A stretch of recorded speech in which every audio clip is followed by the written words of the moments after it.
Manusia dalam menjalani kehidupannya tidak pernah luput dari mencari harta, harkat, dan martabat.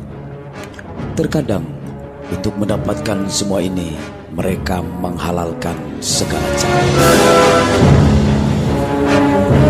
Di bumi yang carut-marut seperti sekarang ini, dimanapun kaki kita berpijak, kita akan mudah mendapatkan manusia berkarakter seperti ini.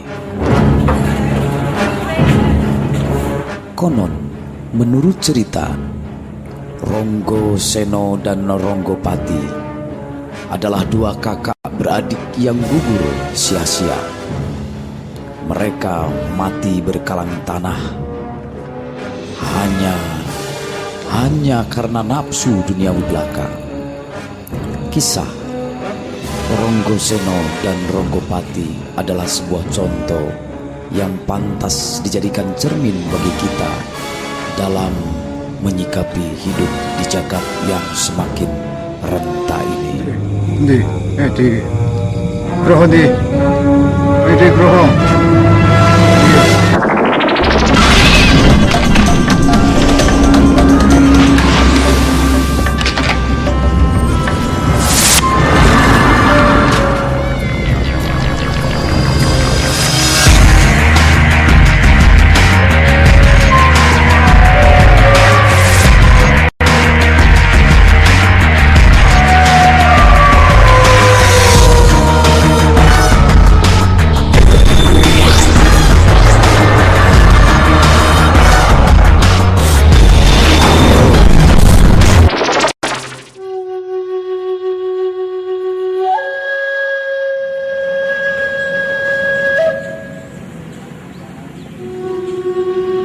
Perjalanan tim dalam menguak jejak Karuhun kali ini diawali dengan melakukan ziarah ke makam Kanjeng Prabu di daerah Jamban Sari Ciamis. Hal ini dilakukan hanyalah sebagai simbol bahwa tim ekspedisi menguak jejak Karuhun sangat menghormati mereka yang telah menjadi bagian dari cikal bakal kita hadir di jagat ini.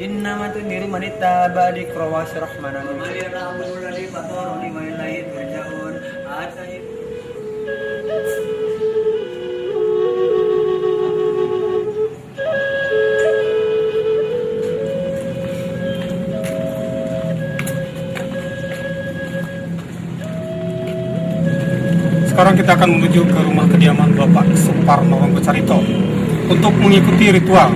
Untuk itu, ikuti kami dalam petualangan menguak jejak Karuhun.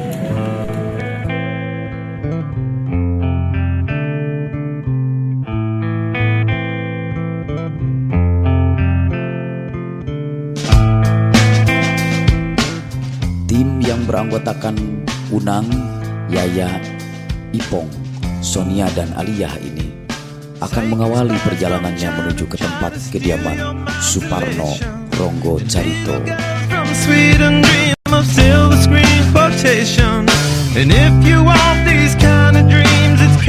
Di sana, tim akan melakukan ritual bersama Pak Parno untuk mendapatkan petunjuk ke arah mana perjalanan ekspedisi kali ini akan dilakukan.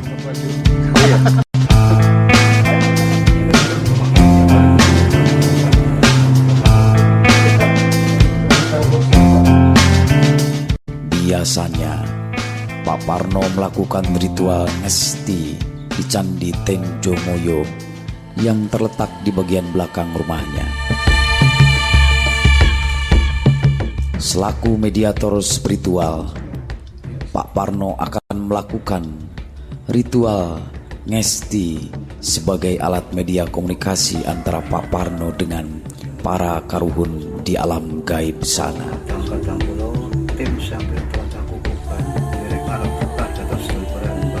Pak Parno selalu mengawali dengan sungkem yang ditujukan ke para mbah-mbah yang menjadi karuhunnya. Biasanya ritual dilanjutkan dengan membakar kemenyan. Konon, katanya Kemenyan sebagai alat mengundang para karuhun untuk datang.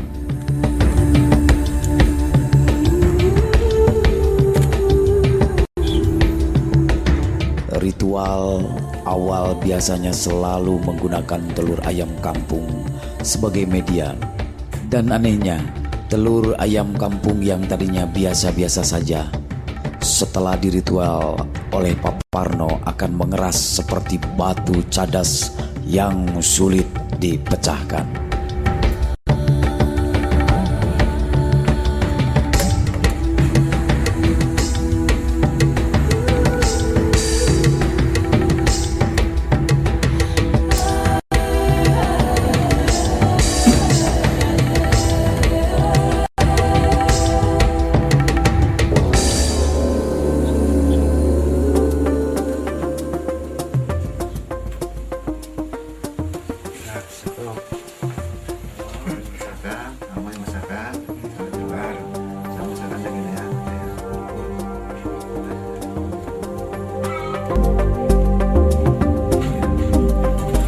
Ritual pemecahan telur adalah simbol dari memecahkan segala kendala dan penghalang yang kita hadapi. Jika telur sulit dipecahkan, maka artinya kendala yang kita hadapi cukup besar.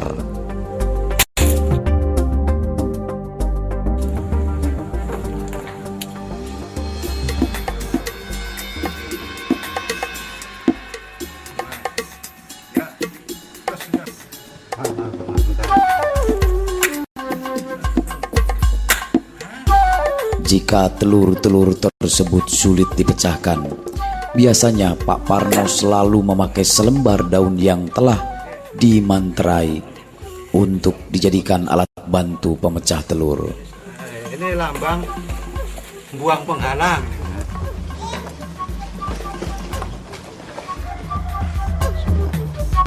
Caranya dengan meletakkan daun tersebut di telapak tangan kita, lalu telur di atasnya. Maka dengan sekali pukul, pecahlah telur tersebut.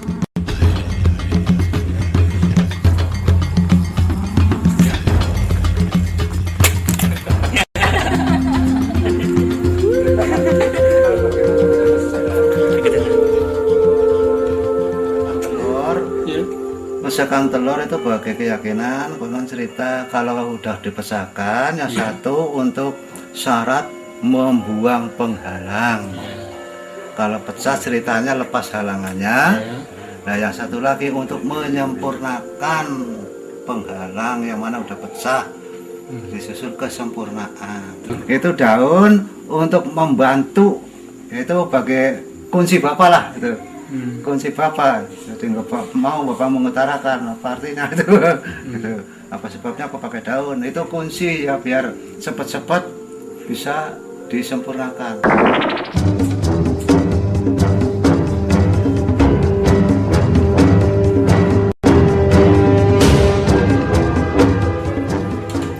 Sesuai dengan lambang gambar yang bapak lihat dalam telur, itu gambarnya timbangan,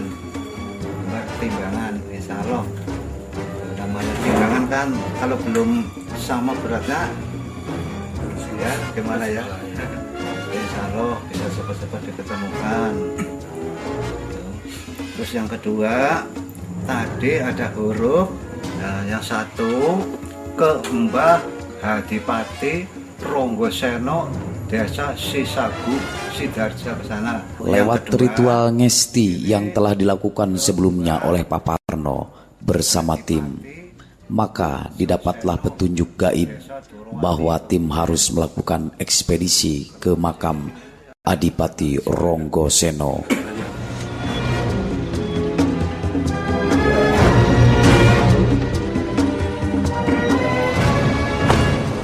Kita mau ke mana, Om? Mau ke apa tadi? Ke daerah Sidareja. Sidareja ya? Sisagu. Dari Sidareja terus ke Kutabinangun. Oh iya. Tim memutuskan akan mengarahkan ekspedisi ke makam Ronggoseno di desa Cisagu, Sidarja di wilayah Cilacap. Maka perjalanan panjang pun dimulailah.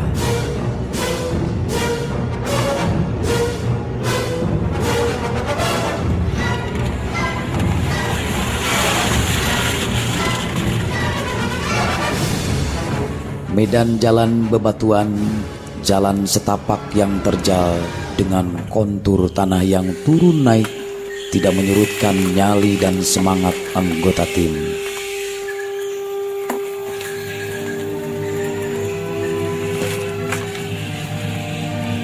Jalan setapak menerabas hutan pegunungan yang cukup sulit dan menantang dapat dilalui dengan lancar.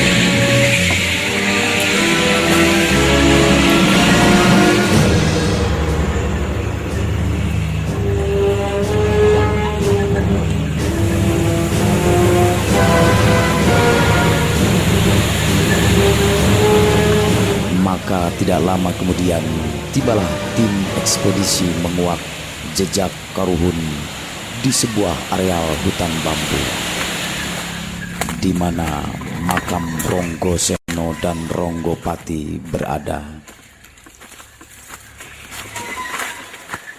Makam Ronggopati ditandai dengan berdirinya sebuah batu menhir berupa gada yang disebut batu gada jungjung. Konon menurut cerita, bagi siapa yang kuat mengangkat batu tersebut, maka segalanya akan dimudahkan dengan lancar. Menghormati namun Tim melanjutkan penelusuran ke tempat makam Ronggoseno di sebelah atas makam Ronggopati.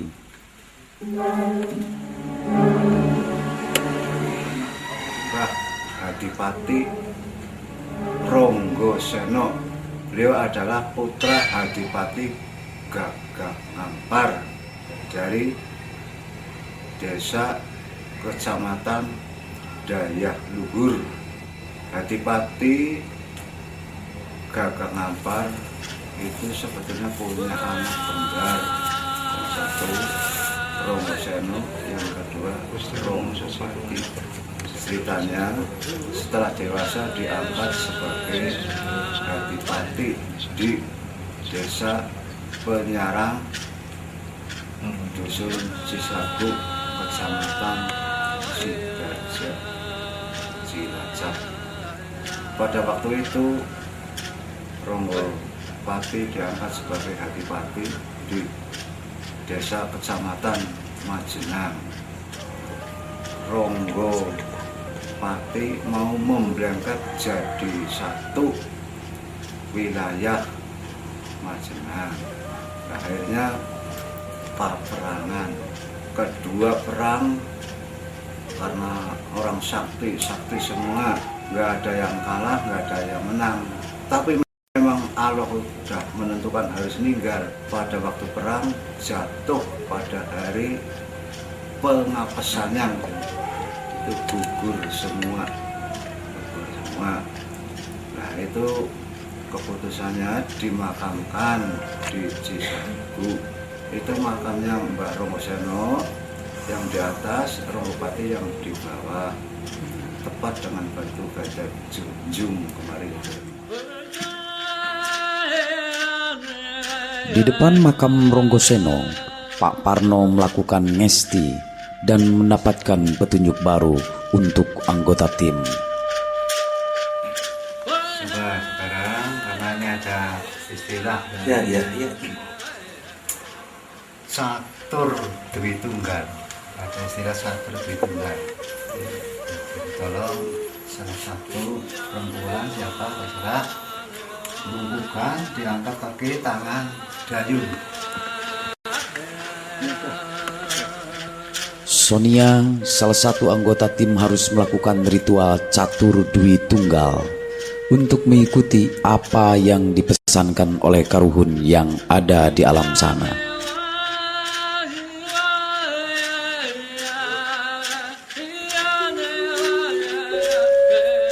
Dalam melaksanakan ayunan ritual, tiba-tiba Parno melakukan sesuatu pada tubuh Sonia.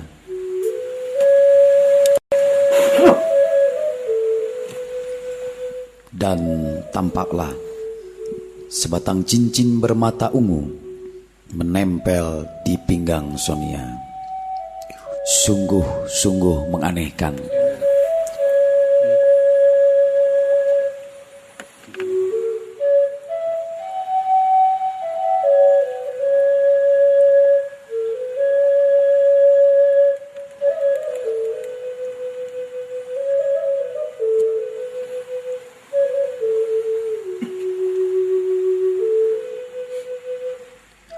Banyak versi Ronggoseno yang beredar di kalangan masyarakat seperti yang dikatakan Abah Nanang berikut ini. Ronggoseno teh eta masih turunan Galuh. Kan eta hijrah ke daerah Jawa Tengah. Jadi anu nguasai daerah Jawa Tengah malahan mah cenah anu ngadirikeun desa Panyarang. Nah, Panyarang itu di daerah Cilacap aya ngaran Desa Panyarang. Nah, eta teh pendirina teh Ronggoseno. Ronggoseno teh katelah ku daerah Jawa Tengah nyata ahli silat, jawara lah mun ayeuna mah. Ronggosena atau Ranggasena itu masih ada keturunan atau darah Galuh.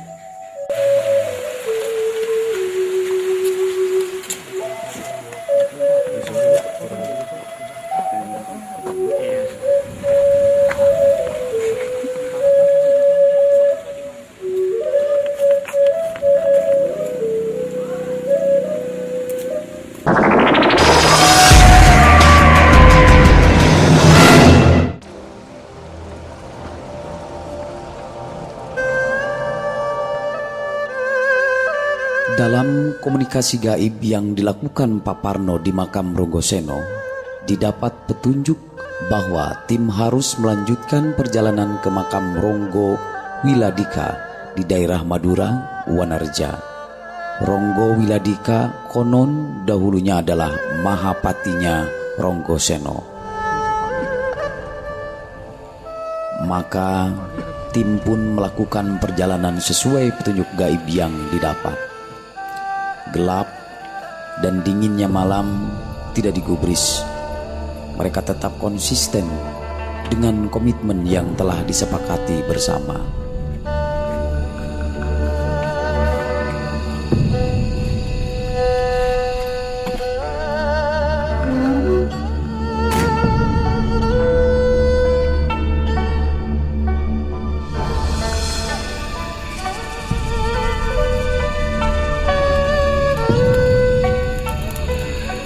Teman-teman semua ya, kita menelusuri perjalanan menuju ke tempat Sini tua ya, tempat pemakaman, tempat karuhun kita menuju ke sebelah sana. Dengan dibantu nyalanya obor dan lampu senter seadanya, tim berjalan menerobos kepekatan malam yang diselumuti oleh hawa dingin dan keheningan malam.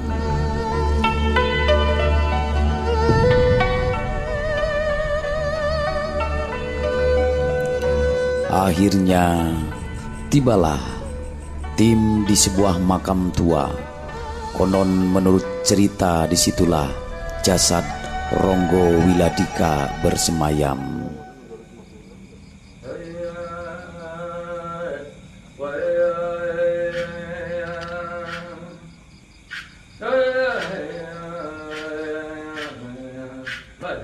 Pak Parno langsung melakukan komunikasi gaib di depan makam tersebut.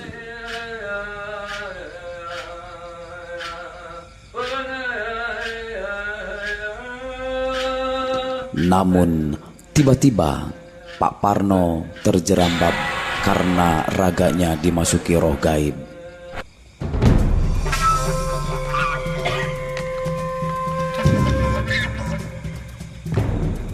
Di saat trans seperti ini, tangannya menggelepar-gelepar ke mulut makam seolah-olah ingin mengambil sesuatu.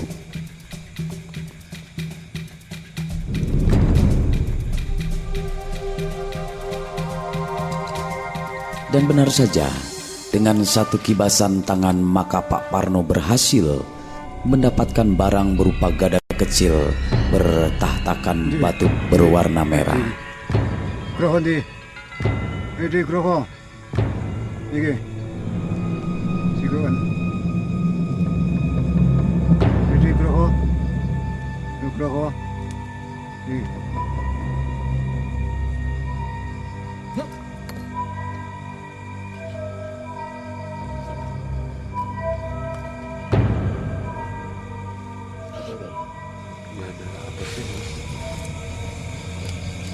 Apa itu, Pak? Tadi ngangkat apa di sana? Diangkat apa namanya? Itu. Oh, iya. itu, Bu. Oh, iya. Ada. Kaca besi kuning. Ini.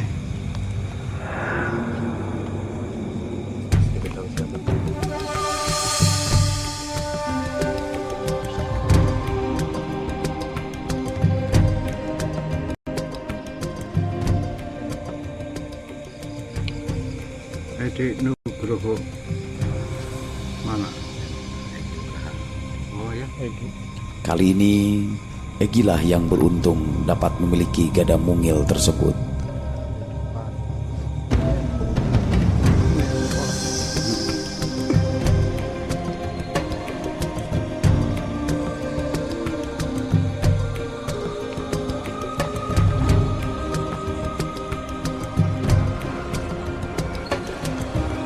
Dari makam Ronggo Wiladika, tim ekspedisi melanjutkan perjalanan ke Pak Aden, pemilik Padepokan Galuh. Di sana, tim akan menemui Pak Lili, seorang pelukis spiritualis yang akan melukiskan siapakah dan bagaimanakah sosok Ronggo Seno sebenarnya.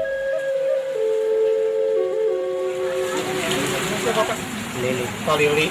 Saya pengen digambarkan ya dengan imajinasi ini sendiri tentang Raden Ranggasena. Kira-kira Pak Lili bisa nggak? Bisa, coba. Coba silakan.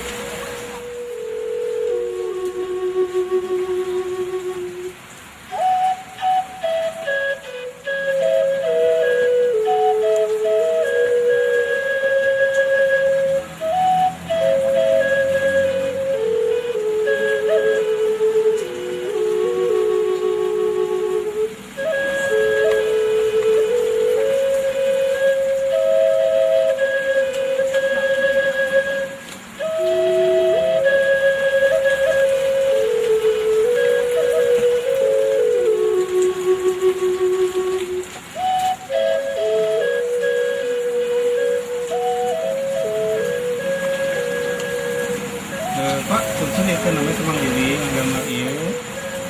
Kita cari gambar Raden Ranggasena. Semang Lili namanya itu berdasarkan tina batin melalui naluri tangan. Laras. Jadi sina sadaya tiasa jawe teh. Utos aya batin bersih. Naon nu aya di alam dunia nun pika hoyong puhate sadaya tiasa. Bumi mudah gara dalil innama amruhu idza arada sayan ayakul kun bayakun. Di mana-mana kami geus mikahayangan jebarkan cik Allah jadilah jadi. Namun pikahayang di alamnya bisa jadi. Tergantung hati urang loba bersih. Syariatna anjeunna kawitna lakona sumping ka dieu laladong. Telah disampurnakeun terus anjeunna buktosna tinu kawasa. Jeung tiasa ngagambar naon anu aya sapertos para kaluhur sadaya anu tos pupus terus mulih tiasa di ngawujud ayeuna ku tulisan jeung gambar mangili teh sanes tina pikiran tapi tina manah anu bersih.